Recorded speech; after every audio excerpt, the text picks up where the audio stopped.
There is a speech trend that's becoming increasingly prevalent among young women today. If you're a fan of the Kardashians or Britney Spears, you've heard it before. It's called vocal fry.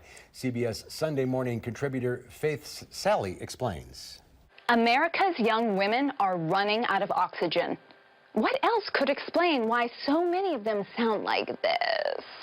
So cute. Just kind of like my, motto. Kim and Chloe just don't get it.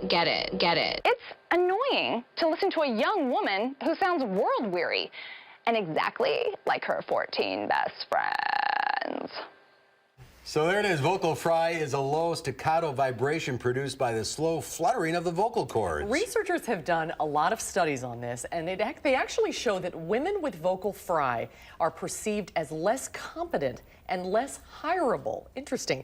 Carol Toliano is the adult voice manager at the UW Voice and Swallowing Clinic. Nice to see you. Nice to see you. Thanks for having me. So we've tried to describe this twice, and I think we've botched it both times. Are we in the ballpark? What is vocal fry? How would you explain what it is? Vocal fry is it's a rough voice quality that's actually natural. We all produce it to some extent, and it's something that we tend to produce when we get low in pitch and low in airflow and air pressure. So it tends to happen more at the ends of sentences, and it sounds like this.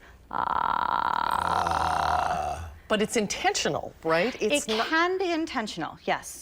So very often it's not, and we get to the ends of our sentences and we're just kind of getting a little bit low on air. I mean, to kind of do this a little bit. So why do you think this is becoming popular? Well, we don't know. Actually, we know that we've always done it to an extent, but culturally, they did a study a few years ago where they're showing that at least 2/3 of young American women are using it quite a bit. And we see it quite a lot on celebrity reality shows like the Kardashians. So I think we're kind of imitating it. Yeah. Yeah. But it's a different kind of inflection that goes along with it. It's more like that, whatever. Are you actually damaging your vocal cords by doing that? No. In fact, it's something that we use fairly frequent. I wouldn't say frequently, but we use it on occasion as a therapeutic tool if we're trying to accomplish something very specific. But like anything else that we do, if we do too much of it, it's not a very efficient way of communicating, and it can create some bad habits that then can create some problems down the road. So your advice would be don't sound like Kim Kardashian. What, I'm sorry? Your advice would be don't try to imitate that sound. It's Courtney, I think, that Courtney, sounds. all right. Yeah, Courtney uses it a lot more. Yeah, Kim's got that more nasally thing, right? Right. Do you ever see this in men, or is this only in women? We see it in men for sure, but we see it in women more often than in men. Why do you think that is?